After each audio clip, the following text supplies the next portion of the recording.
Assalamualaikum warahmatullahi wabarakatuh. Perkenalkan, kami dari kelompok 8 akan menyampaikan materi mengenai struktur anggaran pendapatan dan belanja negara.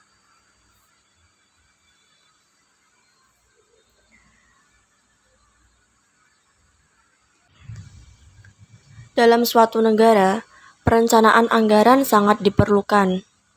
Di Indonesia sendiri, anggaran tersebut masuk ke dalam anggaran pendapatan dan belanja negara atau yang sering disebut APBN. APBN merupakan rencana pengeluaran dan penerimaan negara tahun mendatang yang dihubungkan dengan rencana dan proyek jangka panjang.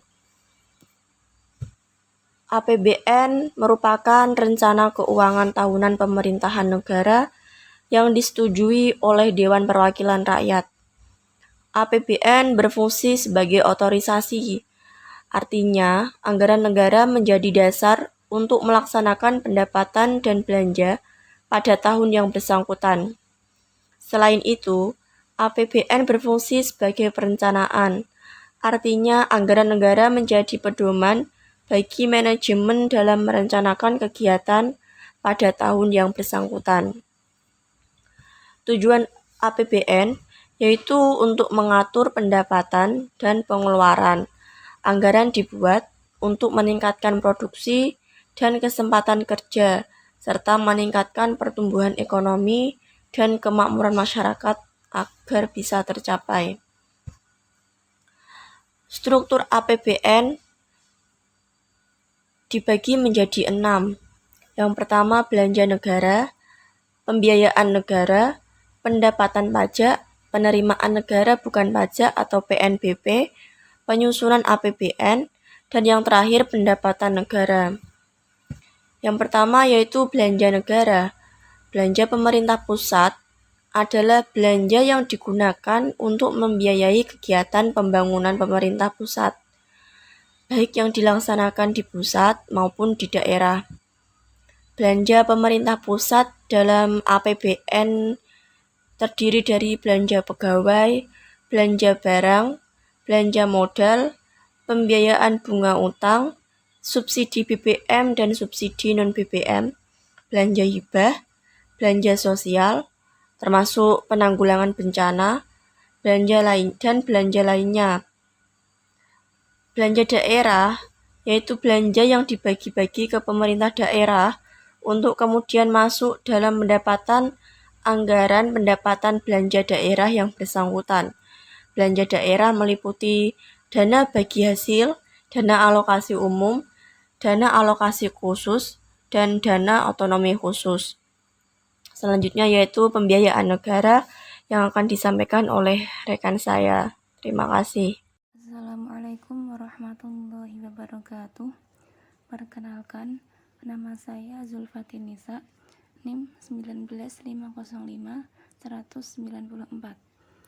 Di sini saya akan menjelaskan mengenai pembiayaan negara. Pembiayaan negara terbagi menjadi 2 jenis pembiayaan, yakni yang pertama pembiayaan dalam negeri dan pembiayaan luar negeri. Pembiayaan dalam negeri meliputi pembiayaan perbankan dalam negeri dan pembiayaan non-perbankan dalam negeri, yaitu berupa hasil pengelolaan aset, pinjaman dalam negeri neto, kewajiban penjaminan, surat berharga negara reto, dan dana investasi pemerintah. Untuk pembiayaan luar negeri meliputi penarikan pinjaman luar negeri yang terdiri atas pinjaman program dan pinjaman proyek, penerusan pinjaman, dan pembayaran cicilan pokok utang luar negeri yang terdiri atas jatuh tempo dan moratorium. Yang selanjutnya yaitu pendapatan pajak. Pendapatan pajak dalam negeri terdiri dari pendapatan pajak penghasilan atau PPH, pendapatan pajak pertambahan nilai atau PPN, dan jasa pajak penjualan atas barang mewah, pendapatan pajak bumi dan bangunan, pendapatan cukai, pendapatan pajak lainnya. Untuk pendapatan pajak internasional itu berupa pendapatan bea masuk dan pendapatan bea keluar. Selanjutnya yaitu penerimaan negara bukan pajak atau PNBP. PNBP berasal dari penerimaan sumber daya alam dan gas bumi atau SDA migas, penerimaan sumber daya alam non minyak bumi dan gas bumi atau SDA non migas, pendapatan bagian laba BUMN. Untuk pendapatan laba BUMN perbankan, pendapatan laba BUMN perbankan, PNBP lainnya, pendapatan dari pengelolaan BMN, pendapatan jasa, pendapatan bunga, pendapatan kejaksaan dan peradilan, dan hasil tindak pidana korupsi dan lainnya. Selanjutnya yaitu pendapatan negara. Pendapatan negara ini bertujuan untuk mendukung pemulihan ekonomi nasional melalui pemberian insentif pajak secara selektif dan terukur. Yang kedua yaitu melakukan relaksasi prosedur untuk mempercepat pemulihan ekonomi nasional. Yang ketiga yaitu meningkatkan pelayanan PNBP kepada masyarakat.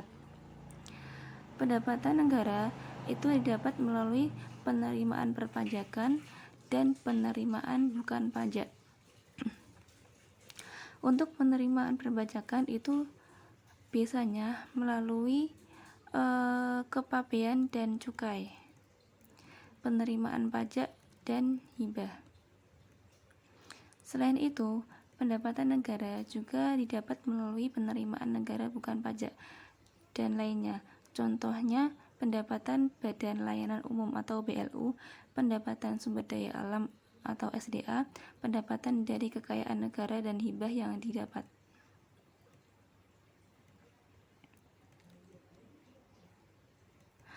Untuk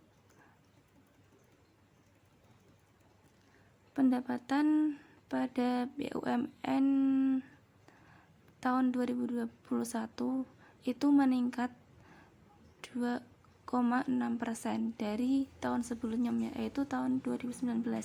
Untuk penerimaan perpajakan itu ada 444,5 triliun. Untuk penerimaan negara bukan pajak sebesar 298,2 triliun dan hibah sebesar 0,9 triliun. Hal ini pertumbuhan ini itu didapat melalui pemulihan ekonomi nasional dari 2019, yaitu setelah adanya COVID-19 itu pemulihan ekonomi di Indonesia semakin meningkat, sehingga pendapatan negara juga ikut meningkat. Sekian dari saya, kurang lebihnya mohon dimaafkan. Wassalamualaikum warahmatullahi wabarakatuh. Landasan hukum APBN. Nah, adapun landasan hukumnya yang sudah tertera dalam UUD 1945 pasal 23 ayat 1 tentang anggaran pendapatan dan belanja negara yang ditetapkan setiap tahunnya. Landasan hukum yang kedua yaitu Undang-Undang Nomor 17 Tahun 2003 tentang Keuangan Negara pasal 1 ayat 7 yang menyebutkan anggaran pendapatan dan belanja negara adalah rencana keuangan tahunan pemerintah negara yang disetujui oleh DPR. Materi selanjutnya yaitu penyusunan APBN. Nah, proses penyusunan dan penetapan APBN adalah dapat dikelompokkan dalam 2 tahap. Nah, tahap yang pertama, pembicaraan pendahuluan antara pemerintah dan DPR dari bulan Februari sampai dengan pertengahan bulan Agustus. Adapun tahap yang kedua yaitu pengajuan pembahasan dan penetapan APBN dari pertengahan bulan Agustus sampai dengan bulan Desember. Pemerintah dalam menyusun APBN tentu mempertimbangkan banyak faktor. Hal ini dilakukan agar anggaran yang disusun bisa tepat sasaran. Nah, sasaran kebijakan keuangan pemerintah menjadi fokus utama penyusunan APBN. APBN yang disusun harus sesuai arah dan laju pertumbuhan ekonomi yang diharapkan dalam program pembangunan nasional.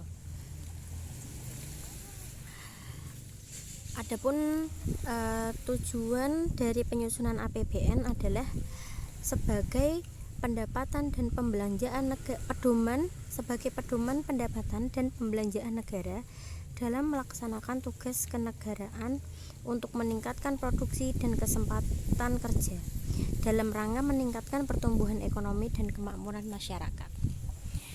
Nah, di sini ada juga proses penyusunan APBN melansir dari situs Kementerian Keuangan atau biasa disebut dengan Kemenkeu.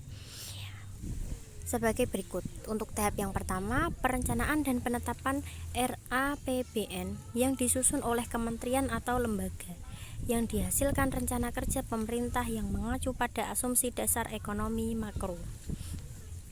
Tahap yang kedua yaitu pembahasan dan penetapan APBN yang dilakukan pemerintah dan DPR yang pertimbangan masuk DPD. Tahap yang ketiga yaitu pelaksanaan dan pengawasan APBN terhadap untuk tahap yang terakhir atau tahap yang keempat yaitu pertanggungjawaban pelaksanaan APBN yang disampaikan oleh Presiden selambat-lambatnya 6 bulan setelah anggaran berakhir. Demikian presentasi dari kelompok kami. Kurang lebihnya saya mohon maaf. Wassalamualaikum warahmatullahi wabarakatuh.